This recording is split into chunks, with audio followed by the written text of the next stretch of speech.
시카고 팡세입니다.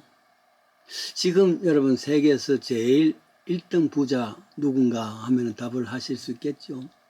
우리가 어렸을 때는 석유왕 락펠러 혹은 강철왕 카네기 이런 사람들의 자서전을 읽고 또 그들의 언어를 두 번, 세 번 캐치해서 외우고 또 제 경우에는 카네기의 교훈 10가지를 책상 앞에 붙여놓고 한 번씩 외우는 그런 일도 있습니다.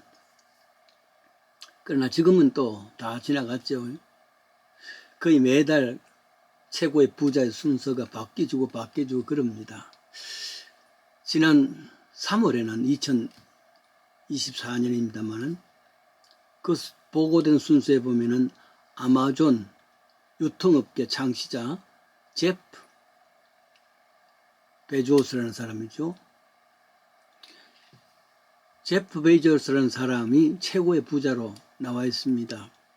물론 그 전에는 또 루이빌 베통, 베르나르니, 최도 명품 가방 만드는 사람 경쟁 아닙니까? 그런데 또 바뀌었습니다. 나중에 또 전기 자동차 앞서는 테슬라를 만든 일론 머스크라는 사람 있죠.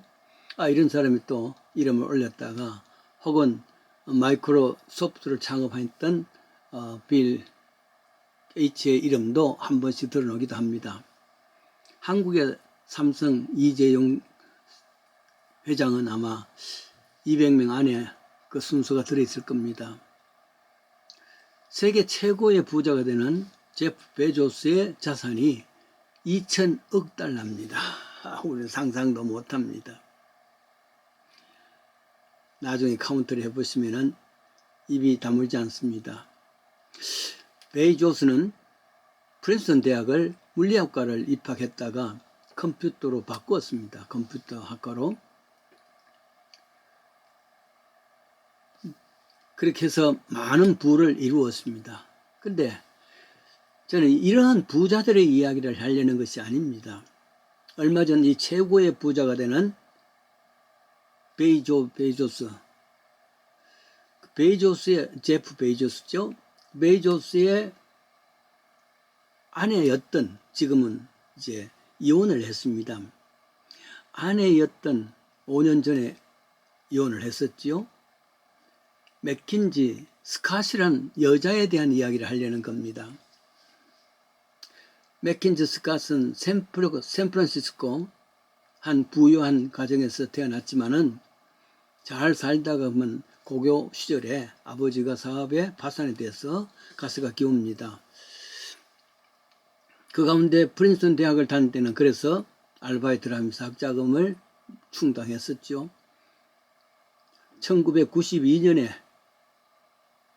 이 프린스턴 대학 영문학과의 학사 마치고 또 석사까지 마친 후에 뉴욕에 있는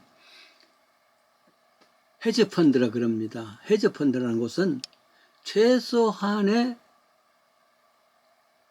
것을 최대의 이익을 넣는 투자 방식의 회사입니다. 이곳에서 앞으로 남편 될 베조스를 만납니다. 그래서 결혼을 합니다.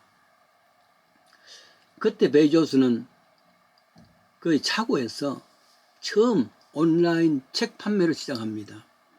온라인으로 책을 팔았다면 그때만 해도 전혀 없었습니다.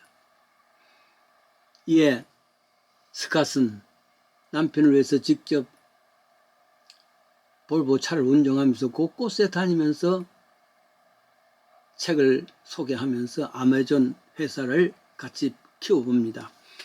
원래 스캇은 소설가가 되는 것이 꿈이었습니다. 실제로 그는 2005년에 루스 라이트 시험이라는 이런 책과 2013년에는 함정이라는 소설책을 내기도 했습니다. 특별히 그 함정이라는 책은 그 해에 전 미주 도서상까지 수상했습니다. 4명의 아이를 키우면서도 그렇게 했습니다. 그 사이에 아마존이라는 회사가 세계적인 기업으로 점점 불어났습니다. 그러다가 여러 가지 사건들을 통해서 2019년에 베조스와 이혼을 하지요. 여러분, 이때 재산을 분할하는데 사실은 이 맥켄지가 와이프가 더 많은 것을 요구할 수 있지만, 그러나 전체 당시에는 뭐 그렇게 많다고 생각하지도 못했지만, 그러나 4% 정도를 위로금을 받습니다. 워낙이 아마존이 부자니까, 부자 컴퍼니니까 그 중에 4%를 하더라도 당시에 380억 불이랍니다. 위로금이죠. 실은 더 많이 받을 수가 있지만은, 그러나 조용히 합의금으로 끝났습니다. 이때부터 스캇은, 여자는 이들을 사용하기 위한 회사를 설립합니다. 일꾼들을 훈련합니다. 즉, 그 받은 돈을 자기를 위해서가 아니라 기부를 위해서, 남을 위해서 사용할 것이라는 생각으로 일꾼들을 훈련하고 회사를 설립했단 말이죠. 이혼 후에 1년 후에는 2000년입니다. 17억 불. 그해 말년 다시 또 42억 불을 380여 단체에 기부합니다. 다음에 2021년에는 286곳에, 그리고 2022년에는 11억 불, 작년에는 22억 불을 360여 단체에 기부를 했단 말이죠. 올해는 이미 지난 3월달까지 6,400만 불을 기부했습니다. 4년간 말이죠. 10회에 걸쳐서 기부를 했는데 172억 불이랍니다. 172억 불이라면 한국 돈으로는 24조 원입니다. 천문학적인 금액입니다.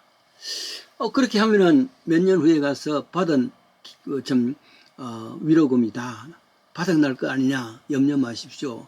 미국의 금융 시스템은 기부하고도 원금은 계속해서 불어나는 것이 미국입니다. 지금 원금으로 처음 받을 때 380불보다 더 많은 400억 불 이상이 넘는답니다. 그래야 지금은 미국에서 세 번째로 부유한 여성이랍니다. 그만큼 주고도 말이죠. 근데 기부 방법도 놀랍지만은, 액수도 놀랍지만은 방법은 더 놀랍습니다. 전문팀들을 통해서 기부 받을 만한 사람들 철저히 조사합니다. 그 단체를 말이죠. 단체가 선정되면은 정말 쿨하게 기부한단 말이죠. 보통 기부한다면 그 다음에 자기 얼굴을 내고 또 언론에 나타내고 그 이후에도 갑질하면서 어디 썼나, 이런 여러 가지를 생각할 텐데, 일단 팀이 확정되면은 그 단체에 전화를 합니다. 당신네들이 이 돈을 받을 수 있는 혜택을 받도록 선정되었어.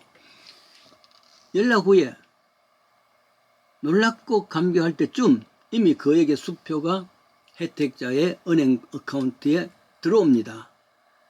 그 후 전혀 관계 안 난단 말이죠. 그 금액을 어떻게 사용했는지 나중에 레포트 해달라든지 그것도 없고, 거창한 무슨 기정식도 없고, 언론에 전할 것도 없습니다. 아무런 어떤 조건도 없이 마음대로 쓰는 겁니다. 대신 특별한 조건이 있습니다. 절대로 기부자에게 감사 편지나 전화를 하지 마십시오. 그럼에도 불구하고 이 스캇은 자신의 금고가 비워질 때까지 계속 기부를 하겠다 약속을 합니다. 재산은 결코 자신만의 것이 아니라 사회 공동체의 것이고 그들과 나누는 것은 당연하다. 그렇게 맥켄지 스캇은 이야기를 했습니다. 대단하지요. 성경에는 이와 비슷한 이야기가 예수님을 통해서 비유로 우리에게 주신 것이 있습니다. 누가복음 12장 13절입니다. 잘 아시는 어리석은 부자에 대했습니다. 한 부자가 말이죠. 그의 소출이 너무 많습니다. 그래서 어떻게 할까 고민을 하다가 결정을 합니다. 내가 이 많은 곡식을, 이 많은 소출을 어떻게 할 것인가? 이 곡식들을 사할 수 있는 곡간을 더 크게 짓자. 물건을 사두자. 그리고 이제는 편안하고 먹고 마시고 즐거워하자. 은퇴 계획이란 말이죠. 잘못된 계획이 아닙니다. 그러나 17절에서 19절까지 가만히 보면은 나는 나를 위해 내가 하는 나만의 이야기만은 6번이나 나옵니다. 말하자면은 그 많은 넘치는 재물이 전적으로 자신이 먹고 마시고 즐기는데 계획을 한단 말이죠. 이때 하나님 말씀하십니다. 어리석은 자여, 오늘 밤 네 영혼을 두루 찾는, 그러면 이 많은 것 누구의 것이 되겠느냐. 꾸중하시는 겁니다. 결론적으로 사람의 생명이 그 소유에 넉넉한 데 있는 것이 아니라 그럽니다. 자기를 위해서 사용하는 재물이 아니라 넘쳐나는 재물은 옆에 그렇지 못한 사람하고 나누는 것이 참 엄이란 말이죠. 또 다른 이야기가 있습니다. 누가복음 16장에 나옵니다. 부자와 나사로 너무 잘 알잖아요. 부자는 날마다 호or한 연애를 일삼습니다. 그런데 그 집 앞에 거지한 사람이 있단 말이죠. 이름하여 나사로입니다. 주인 집에서 나오는 음식 부스러기로 겨우 연명합니다. 그러다 둘 다 죽습니다. 인생은 1막만 있는 것이 아니라 2막이 있지 않습니까? 제 2막 인생이 있습니다. 1막에서 호화롭게 살던 부자는 지옥에 갔습니다. 그래서 고난받습니다. 1막에서 어렵게 살던 나사로는 아브라함의 품에서 쉼을 얻습니다. 여러분, 부자라고 지옥 가고 가난하기 때문에 천국 가고 이거 아닙니다. 왜 그랬을까? 어떤 면에서는 그 많은 돈을, 그 많은 참 부를 자기를 위해서만 연애하고 즐기고 그랬단 말이에요. 집 앞에 있는 거지 나사로 한 번도 생각을 해본 일이 없습니다. 부라는 것은, 재물이라는 것은 나누는 것입니다. 오래전에 김지아 시인, 밥이라는 유명한 글이죠. 밥은 하늘입니다. 하늘을 혼자 가질 수 없듯이 밥도 나누는 것입니다. 나누어 먹는 것이란 말이죠. 지금 나에게 주어지는 많은 부는, 넘치는 부는 그것을 나를 위해서 쓰기만 하는 것이 아니라 이웃을 돌보고 이웃과 나누는데 사용하라는 것이 하나님의 뜻이랍니다. 이 뜻을 따라가십시다.